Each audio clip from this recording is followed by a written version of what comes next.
So I think we are going to start just to keep time. So I would like to welcome you. Good morning, everyone. Good morning.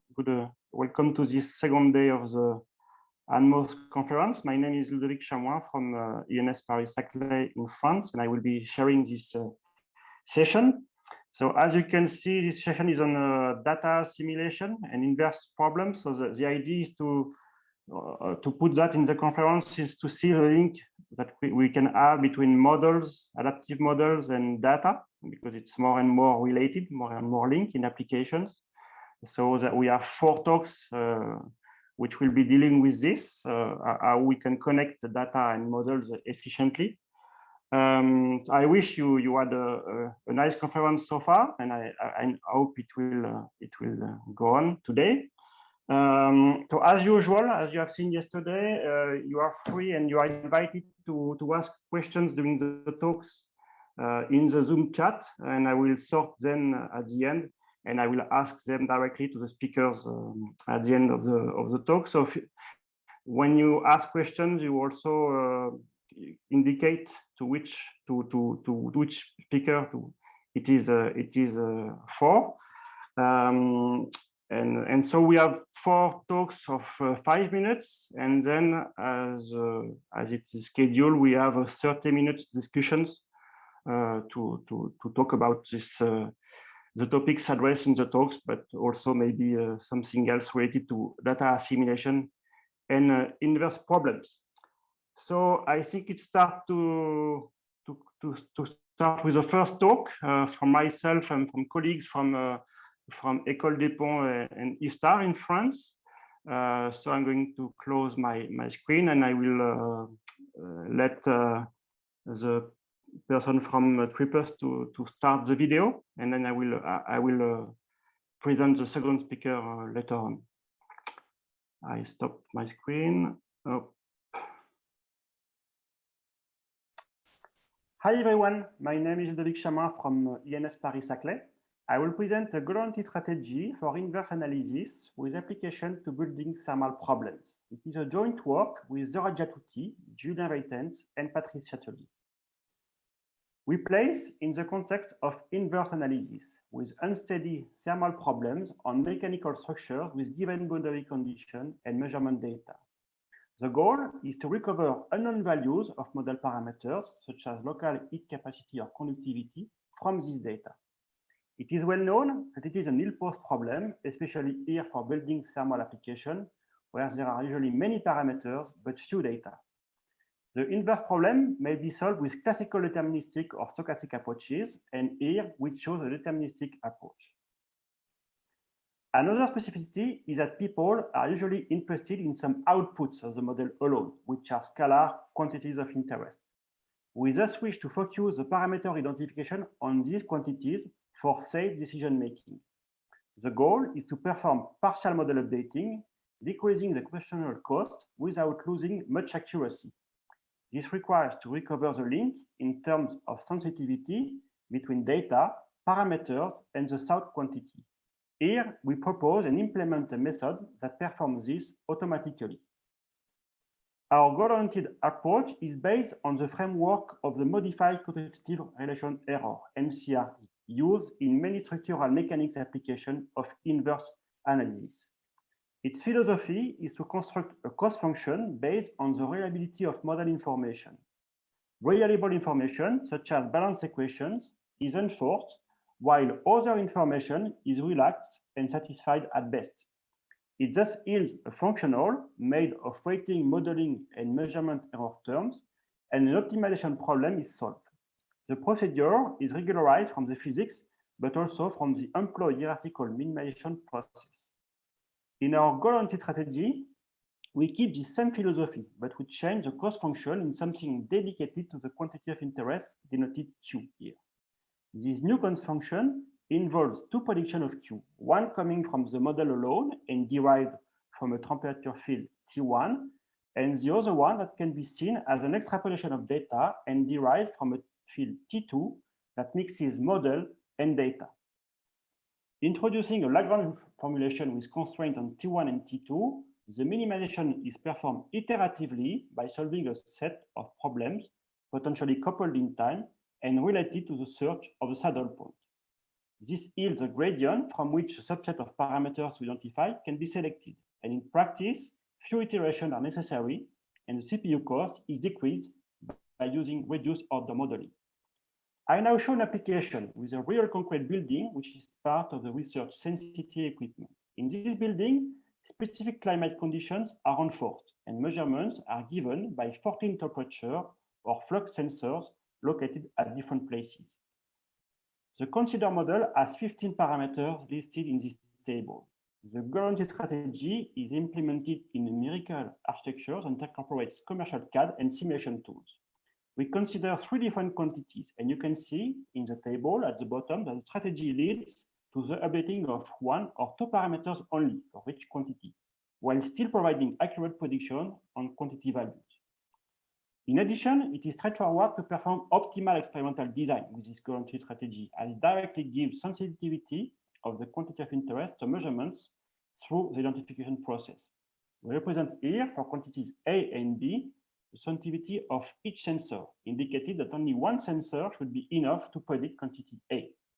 As a validation, we implemented the guarantee strategy with this unique sensor, and it gives accurate prediction of quantity A after identification. To conclude, we presented a guaranteed updating strategy, and we applied it to a real case. It enables an accurate prediction of outputs with limited experimental information. The next step will be first to perform adaptive modeling in this context, then to deal with problems with much more large number of parameters, and also to deal with the confidence on the values obtained for these parameters, and also to deal with dynamical control in the context of the DDDS applications. I eventually give a list of references if you are interested in learning more on the guaranteed method and on its applications. Thank you very much.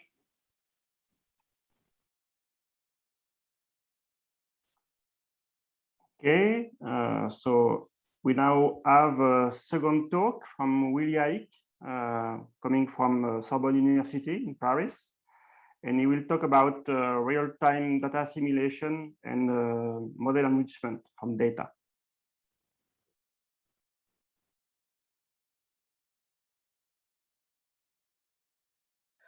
Good morning, everyone. I'm Willy Haïk. I'm a PhD student under the direction of Yvon Badet and Ludovic Chamois. Today, I will present my work based on data assimilation with a complexity reduction and model error inclusion. This method can be used for real-time monitoring applications. Let's begin with a small introduction of data assimilation. Given a physical system, we wish to determine the state of the system.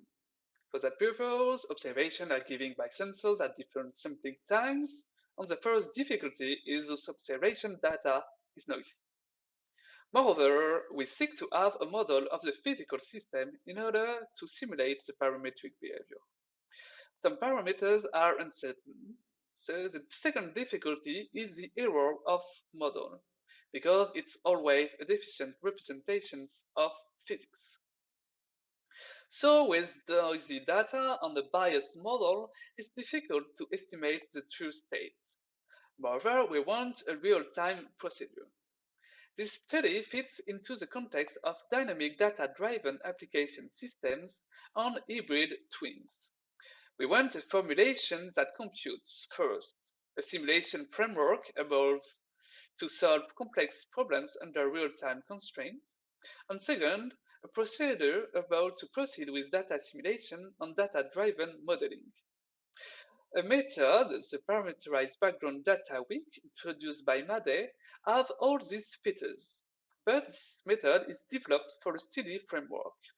We propose here an extension of the PBDW for time-dependent problems.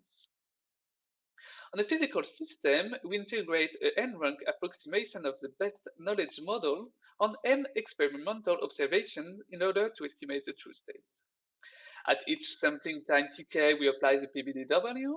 The estimation state has 3 contributions. In green, it's a model estimate using a reduced order model. In blue, it's the enrichment state, and in orange, the update state constructed on the experimentally observable space using rich representatives of mathematical model of sensors. These three states are computed with a minimization statement between a model error and a data misfit. The enrichment basis is constructed over time using a sequential Karnaugh algorithm which keeps the computation time constant. At each time, we compute the update on the enrichment states to construct the future enrichment basis. When the estimation state phases is done, we can try to predict the future behavior. As the unknown parameters is calibrated at time tk, it's possible to evaluate in real time the contribution of the model for future time steps. As the update on enrichment states doesn't belong to a priori known physics, we relied on a linear extrapolation to predict future correction of the model. We apply the method on a thermal diffusion problem on a printed circuit board. We have a principal source which is modeled by a Gaussian. Its width is considered unknown. We also have intermediate sources assumed to be negligible. So the perfect model with all sources is used to generate the observation data, while the bias model with only the principal source is used in the PBDW method. Let's illustrate this method. On the left, we have the true file we wish to estimate, and on the side, we have the estimate states computed with the PBDW. The two curves on the bottom represent the relative error on the left and the cumulative time on the right. We can see with a noise level of 5%, the correction of the model plays a significant role on estimation, as the error is 10 times inferior to the model error. The dotted line represents the prediction for future time steps. Moreover, in blue, we have the version with enrichment, which brings better results on a decrease of the error over time. The computational cost is inferior to the characteristic time of the thermal diffusion, allows real-time constraints. So we have constructed a parameterizing variational data assimilation method with a small online computational time. Real-time monitoring is possible. The model correction and enrichment on the fly allows a model adaptation. The paper is in progress. We presented different formulations of the method, and we study different biases to evaluate the robustness of the method. And we wish to apply this method on selective laser melting process in order to control the residual sources. Thank you for your attention. Thank you very much, Willy. So now the third speaker will be Zouer Samir, and he will speak about implementation of model updating for structural dynamics in the industry with a commercial code at EDF.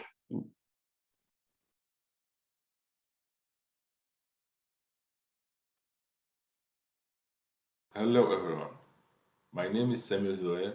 I'm a PhD student at Paris-Saclay University, and today I will present you my work about model updating in structural dynamics using the modified constitutive relation error and domain decomposition methods. Inverse problems are well known to be imposed, especially due to noisy measurements, and to resolve these problems there are mainly two types of methods.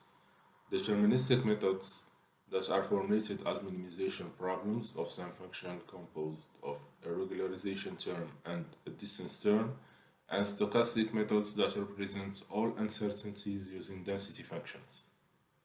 The M0-based inverse problems are deterministic methods whose regularization term is a functional called the constitutive relation error, and their resolution process is iterative and can be time-consuming. That's why we think of combining them with domain decomposition methods, which turn out to give these methods more flexibility. The constitutive relation error is an energy-based functional introduced in the 80s by Pierre Latviez.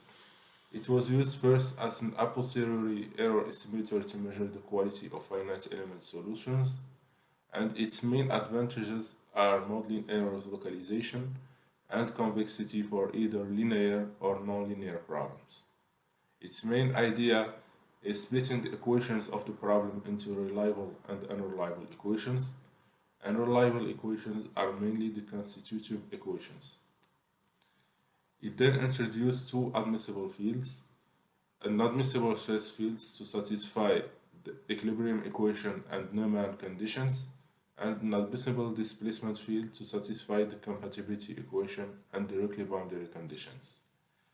The constitutive relation error is then defined as some energetic norm of the residual of the constitutive relation. And the main postulates of this method is that for some ill-posed problem, for example, due to abundant boundary conditions, if the minimum isn't zero, that means that there are modeling errors.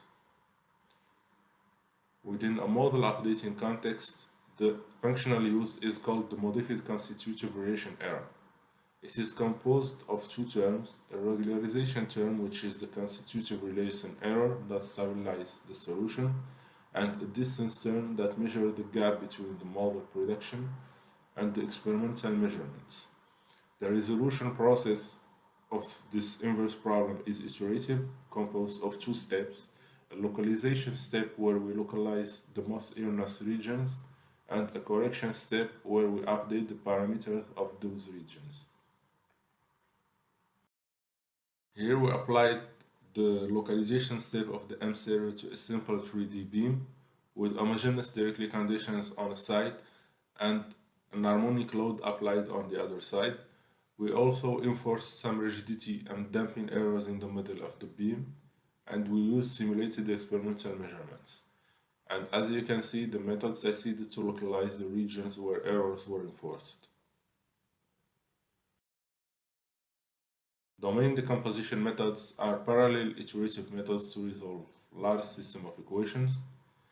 Their decomposition is based on domain partitioning, which lead to two types of methods, overlapping and non-overlapping methods. In structural mechanics, the mainly used methods are non-overlapping methods.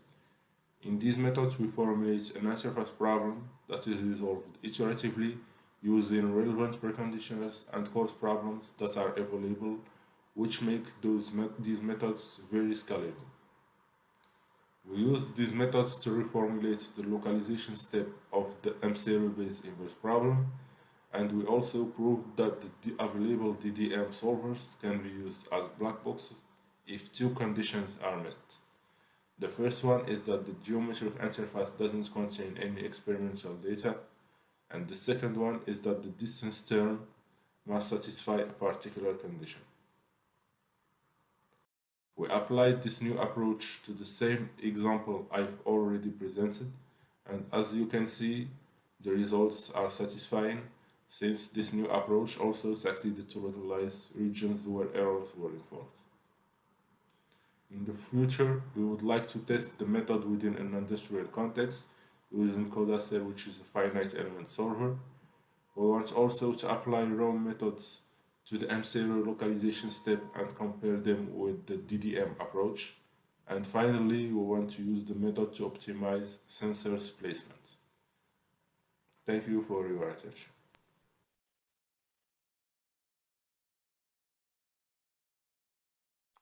Thank you, Zouer, to representing this ongoing work in the implementation in Codaster. Our last speaker before we have the discussion, and I hope it will be a rich discussion. Our last speaker is Håkan Johansson from Chalmers University, and he will speak about inverse identification for specific application in biomechanics for soft tissues.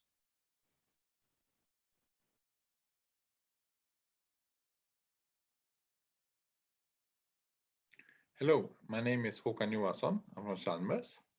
I'm going to talk about application-specific inverse identification for soft tissue biomechanics.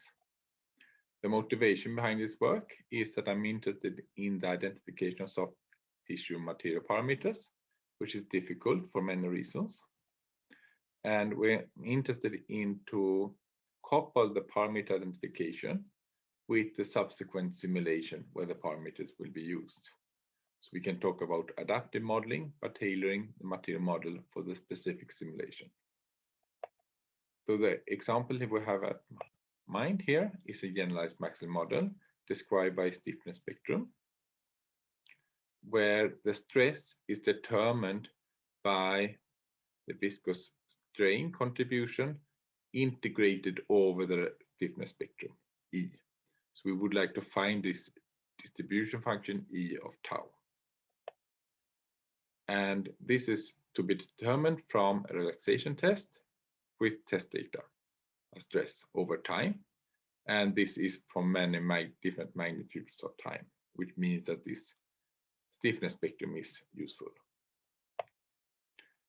This stiffness spectrum is parameterized by its piecewise constant function, such that when evaluated using Gaussian quadrature, we get discrete points, and each of these correspond to a certain time, which is the time of this dashpot, which is then we're looking for the stiffnesses here. And these stiffnesses correspond to the stiffness of these points here, which is defines this stiffness spectrum. That when integrated or added together, we get the total response to fit the experimental data. When we have done this calibration so that we get a good fit to the experimental data, we would like to use the model to predict the dissipation after a cyclic loading. To do error estimation, we can consider that we have the minimization of an objective function subject to one state equation, which is the identification problem, and one additional state equation, which is the subsequent simulation problem. And we can formulate this as a saddle problem. And we would like to introduce an approximation, discretization for this. And we can use duality-based error estimation to estimate the error in the objective function, in the goal quantity, which is related to something, a measure from the subsequent simulation. And carrying out the analysis, we can localize the error into different residuals, where we have model error, discretization error, and discretization error in the subsequent simulation. And we can do refinement based on element indicators.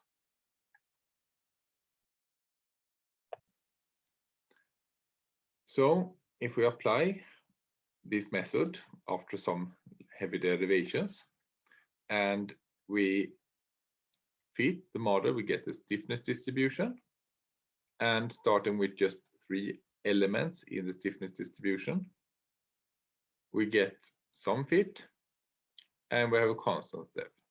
And thereafter, we calculate the element indicators and see which one contributes most to the error, and take that third that gives the most error, and that leads to a refinement.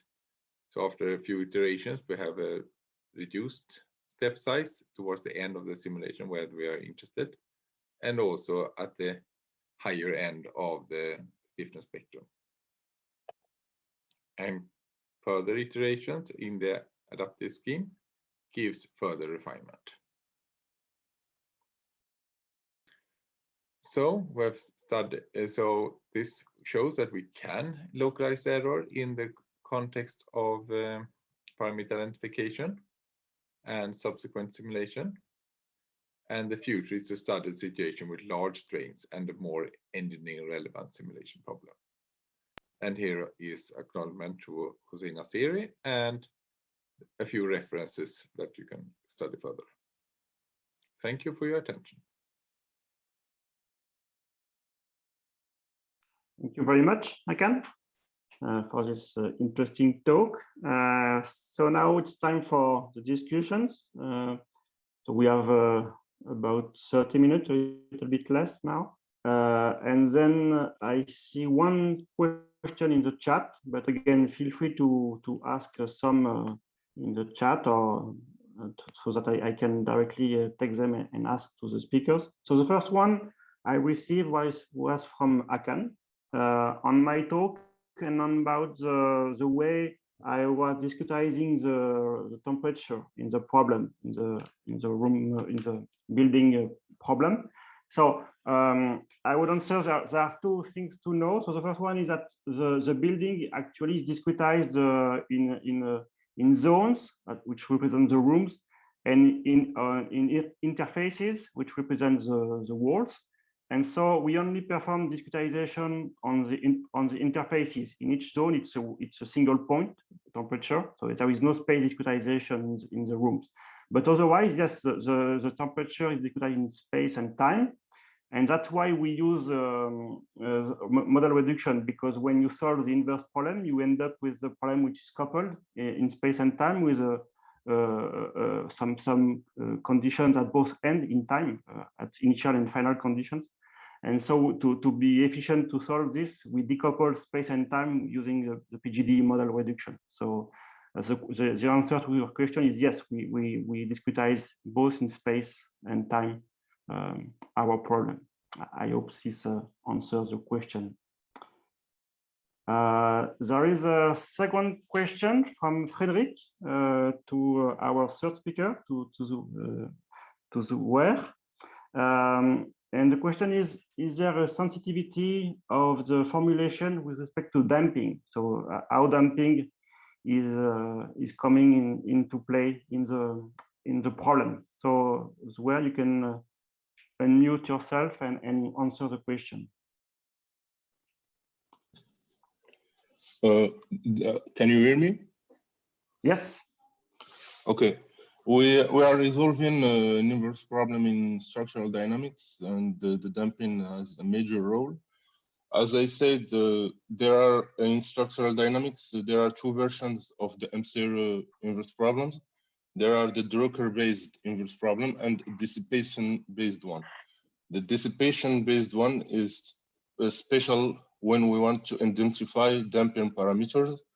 But as I said, the other version, the Drucker-based one, can be used if we want to identify mass parameters or the rigidity.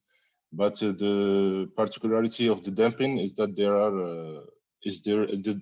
there is a particular formulation that's called the damping formulation that can be used to identify its parameters. The question, yes, thank you for the answer. The question was also on the sensitivity. So can you explain a little bit when you have damping, compare with when you don't have any damping? How what is changed in practice in the formulation?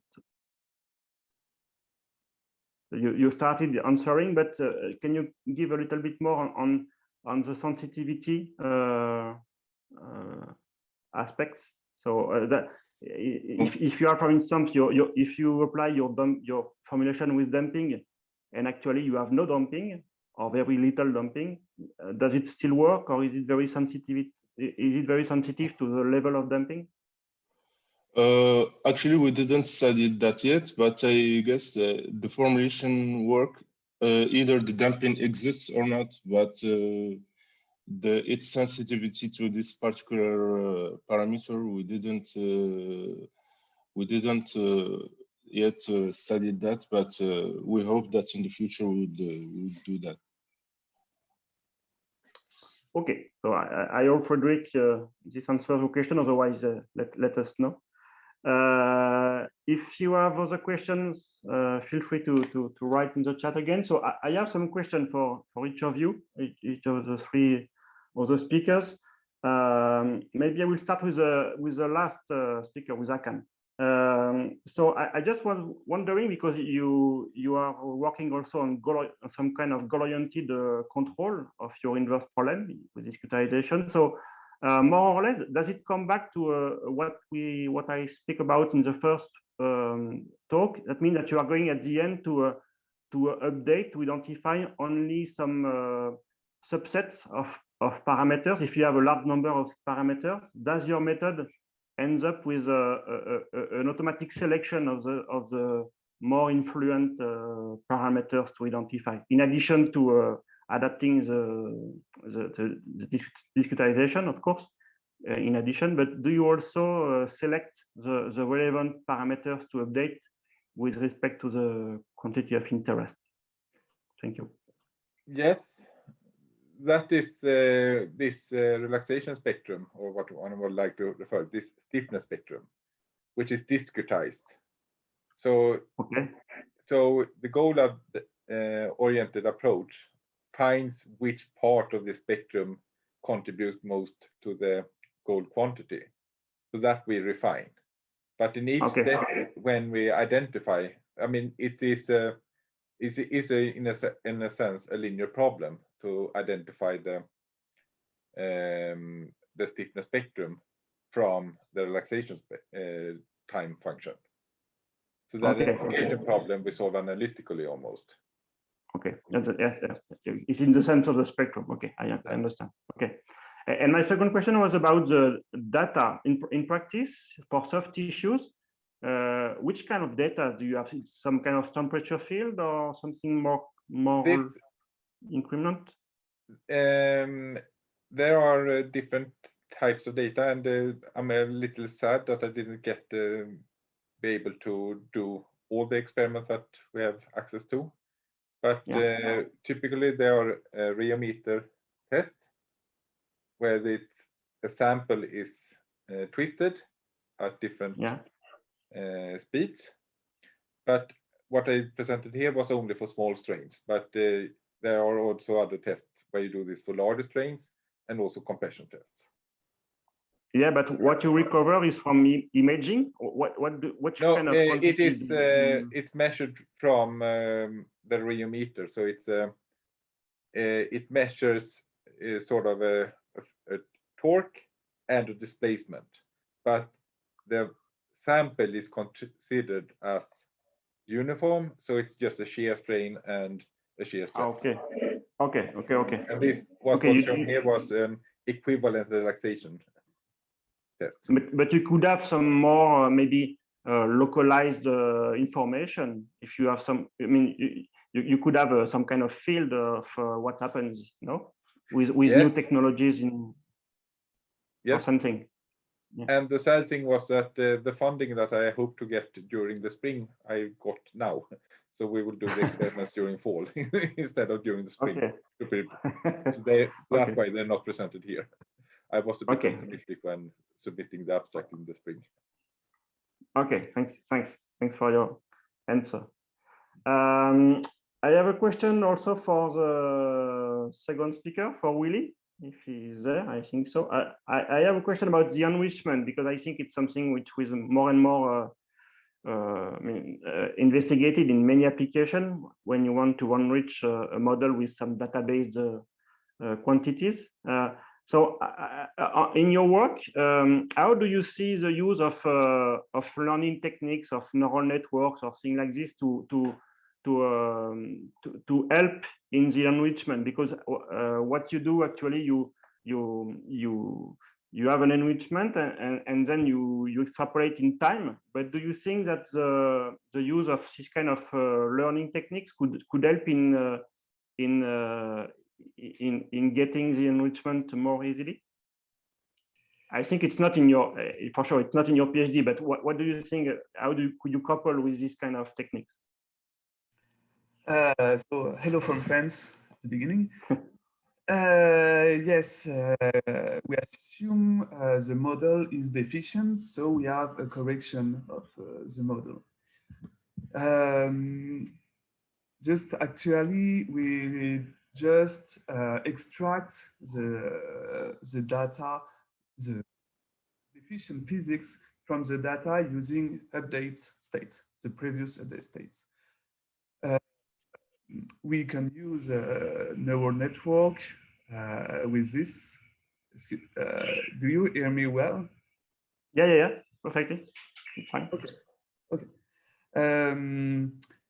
Yes, it will be a very good use. I don't know very well it's as efficient as what has used now, but I think it will be good. What I do now is extract the physics as mode, spatial mode. This spatial mode can be used to select further pertinent data for the next. So we can localize we can localize the next sensors to well describe the deficient physics.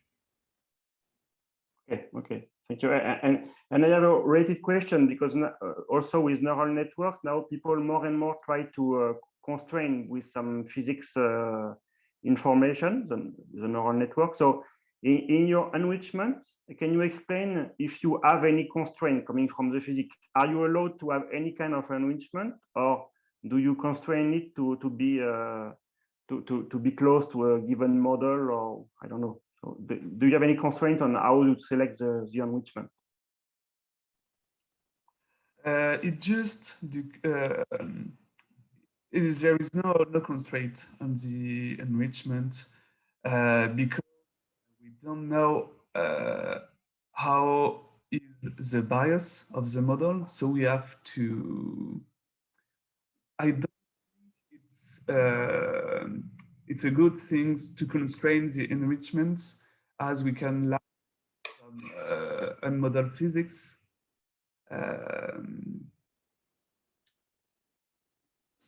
Okay, so you have no constraint. Yeah. But do you still? I mean, depending on the time dynamics, if you have a parabolic or an hyperbolic problem, do you inform that in the way you extrapolate in time?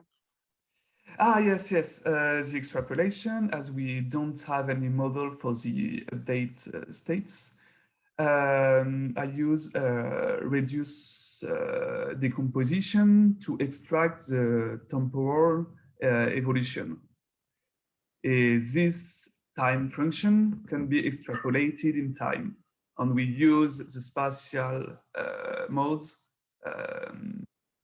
as a reduced order decomposition have given spatial modes. Okay, and so my final question for this is, how do you place the work compared to the other kind of what people call hybrid twins? How would you place what you do? Is it exactly in the same philosophy, or do you see any difference with what is looked at in other places? First, it's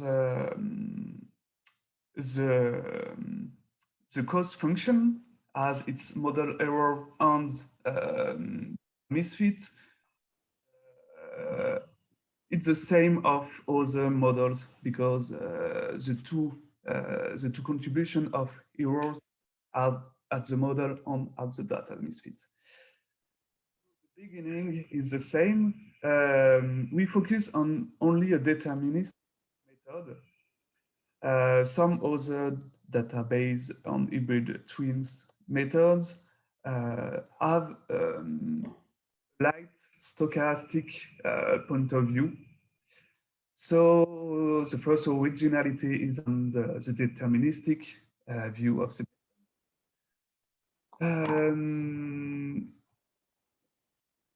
I don't know what to say more. No, but I see what you mean. Thanks. Thank you, Will.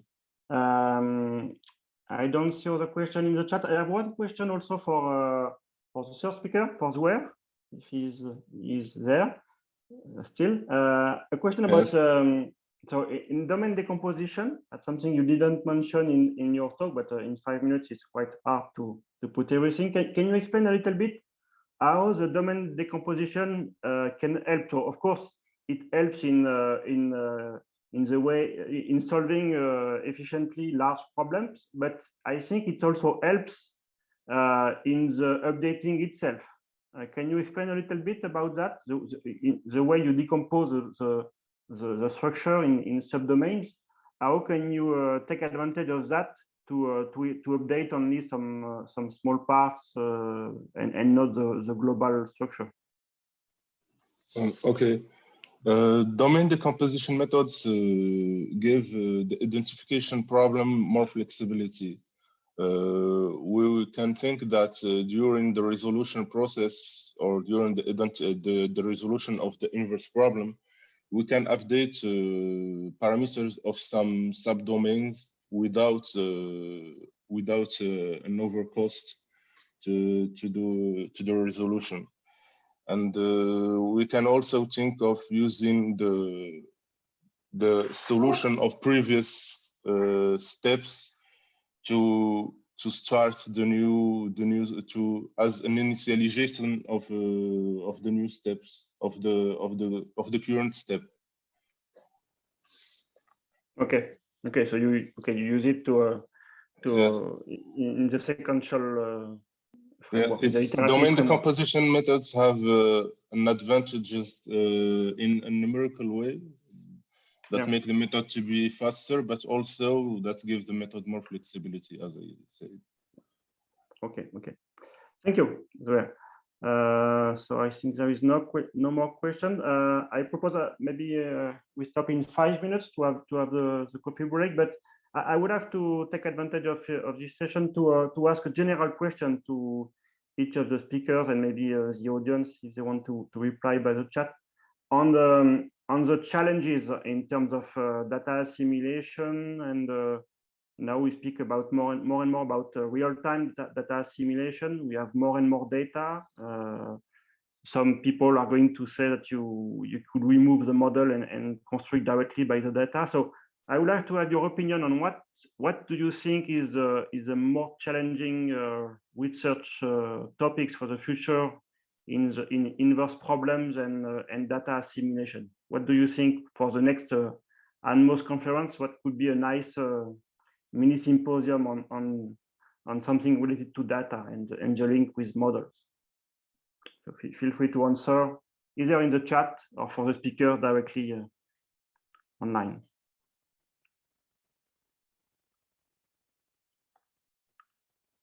Does someone want to start with? Akan, do you have an idea on what for you would be the challenge, the main challenge in our field on mixing data and models? I think how to treat spread, at least when you talk about biological materials, that you have a phenomenological model, if you go with this old-fashioned style, that represents a substructure that you do not have any faintest idea of how it really looks like, because it varies so much between samples. It's very difficult to have a repetition between samples in contrast to engineering materials. So how to accommodate that and describe that in a proper way and take that into account in your inverse problem. Okay, yeah. And yeah, okay, I see. And so that's something you could you would see. I mean, there are more and more applications where the model is coming from image-based techniques. I mean, they take into account some scans or something like this to at least represent more or less the geometry to make it simple. So do you see any this kind of applications in what you mentioned? I mean, definitely. Yes, I think that is very so. But you still have the problem that if you take one sample, make an experiment, and then you take a new sample, and then you get a different result. Yeah. I agree with you. Okay, thank you for your comment. That is my perspective. Others might that's interesting.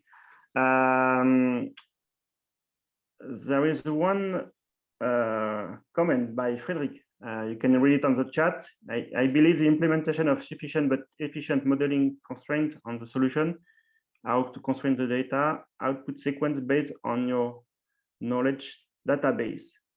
So I'm not completely sure I understand.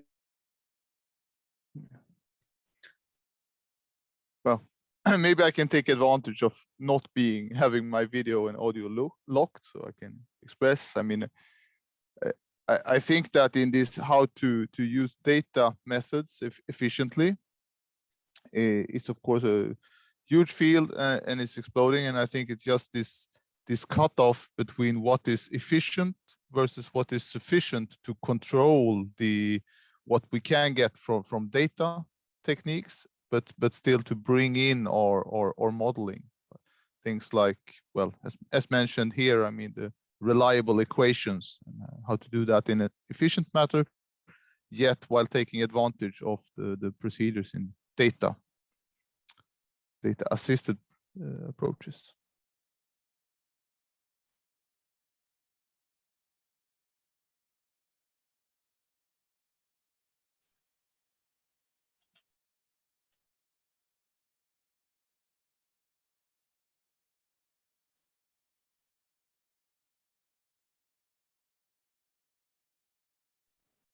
Sorry, I lost my connections, I think. Can you hear me? Yes. Yeah, sorry. Something went wrong on my side. I don't know why. So yes, Frederick, can you give us a little more insight on what you were saying? Yes, no, I'm just referring to, I mean, the points that there are techniques, and there are being developed techniques how to use data directly, right? So data assisted modeling, and I think that the key point is how can we, in an efficient manner, that is not to reduce the speed of these modern approaches in data assisted modeling. I mean, how can we, in the sufficient but efficient way, constrain the response, let's say, so that we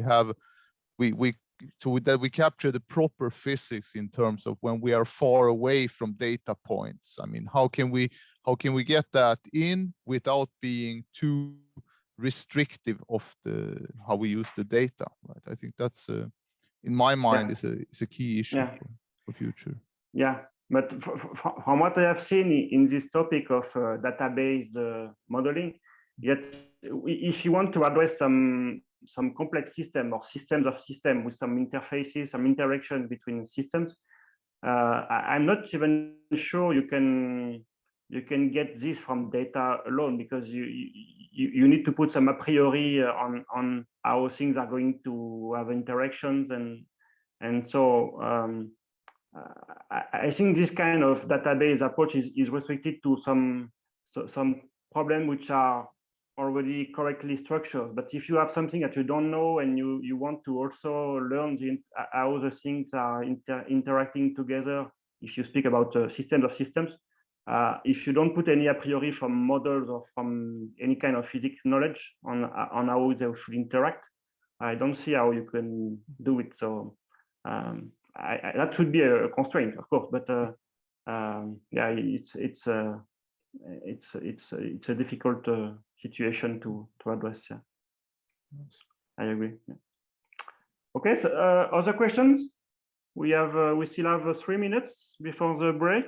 If you want to ask your last question, so I hope this session on data was interesting for you, and then you learn things. And of course, you feel free to contact the speakers afterwards if you have other questions, or you want to analyze in detail some points.